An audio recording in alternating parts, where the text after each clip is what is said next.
David had his life in his hand, because for David to have that spear that he took from Saul, it was literally lying by his head side. So David had the opportunity to kill him. But you see, David did not take matters into his hand. He forgave Saul for everything that Saul did. David forgave Saul. Every time that people came to say, "Let us kill Saul, let us do this," David will say, don't do it. Just leave it alone.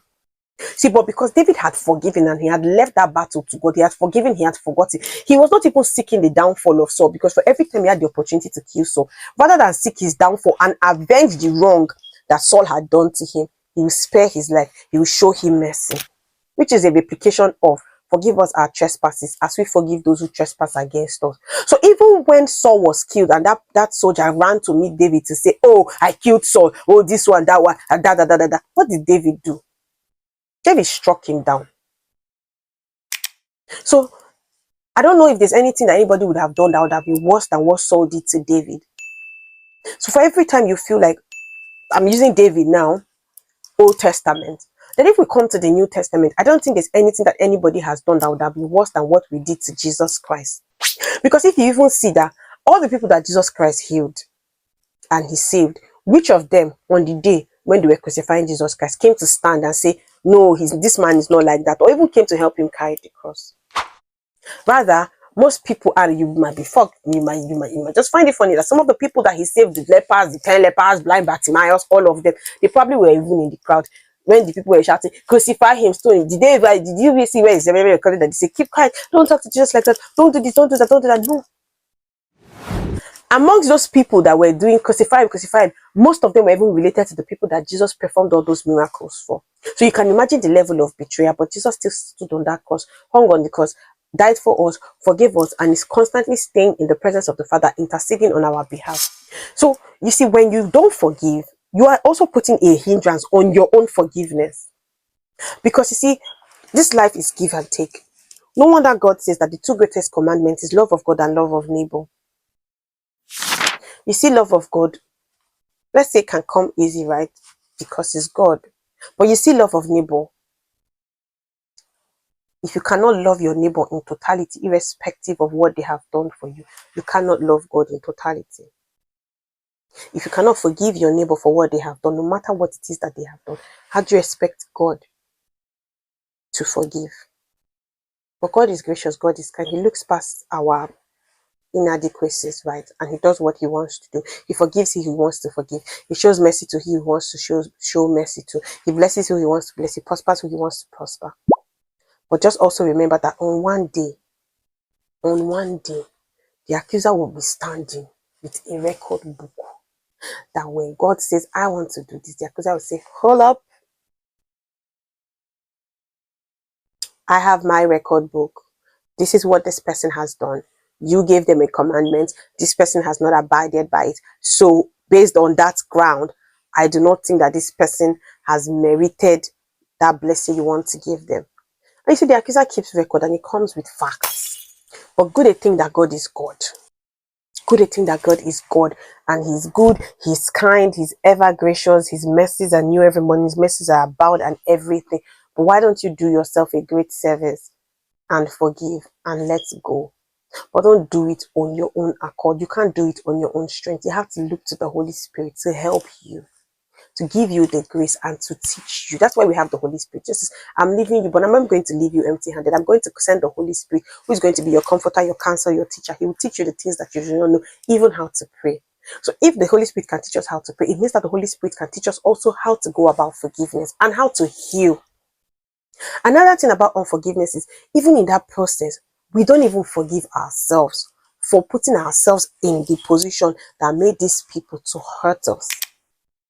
Sometimes we don't put ourselves in that position, but most of the times we make ourselves, for example, when somebody does you see finish, it's because you made yourself available. That's why the person then did that thing that you're now considering see finish.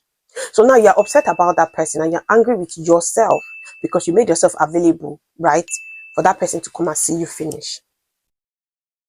Now, in your forgiveness journey, when you forgive that person, you also have to also forgive yourself. So I'm going to give us an assignment, right? I want us to say the Lord's Prayer, but say it from the depth of your heart and reflect on every word. Most especially, forgive us our trespasses as we forgive those who trespass against us,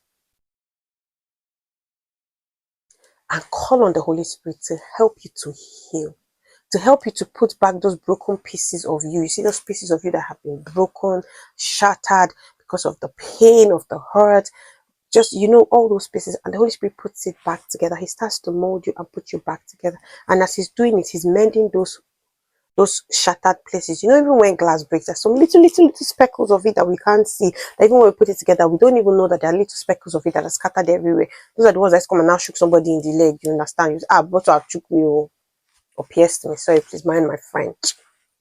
But then the Holy Spirit, because he's the Holy Spirit, all-knowing, he then takes those little broken pieces of you, even the ones that you cannot see with a magnifying glass, and he puts you together, and he makes you a better person, and he makes it easier for you to forgive. He makes your burden light.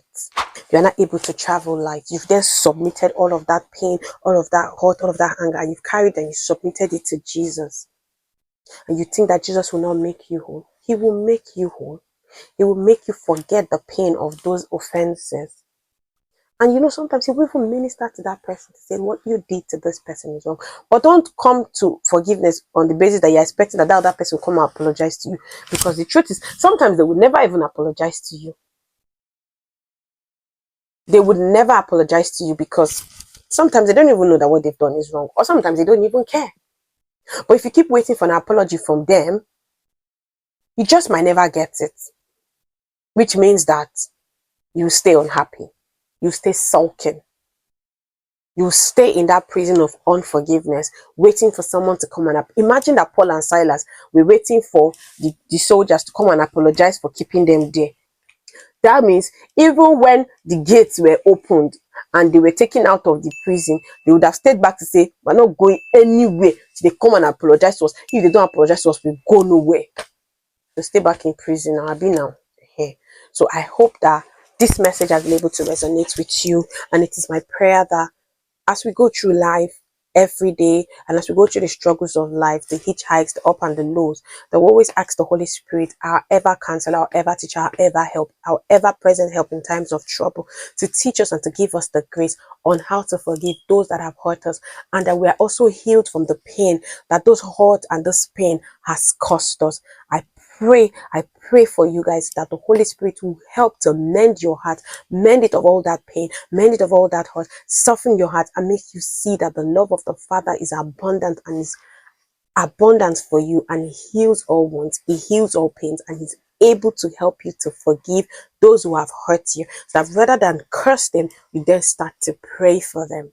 I hope this message resonates with you, and I hope it brings you life. I hope it brings you smiles, and I hope it just makes you see that there's more to life than holding on to forgiveness. There's more abundance in the presence of God. There's more that we have to enjoy with God, not necessarily material things, even spiritual things that we are entitled to and that we can enjoy from God. But that when we stay in the line of unforgiveness, it just keeps us and bars us away from being able to then enjoy the things that we ought to. Imagine if the prodigal, so when he came back to his father did not forgive him.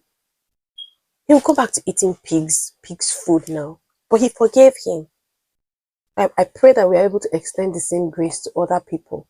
I pray we're able to extend the same grace to other people that have hurt us, irrespective of whatever it is they have done to us, that we are able to extend that same grace to them. Thank you very much for listening. Please like, share, subscribe, comment. Drop your comments, and I'll come back and I'll respond to them. I'm very grateful. Thank you so much for watching, and thank you so much for subscribing to my channel. Have a wonderful day. Bye. I love you.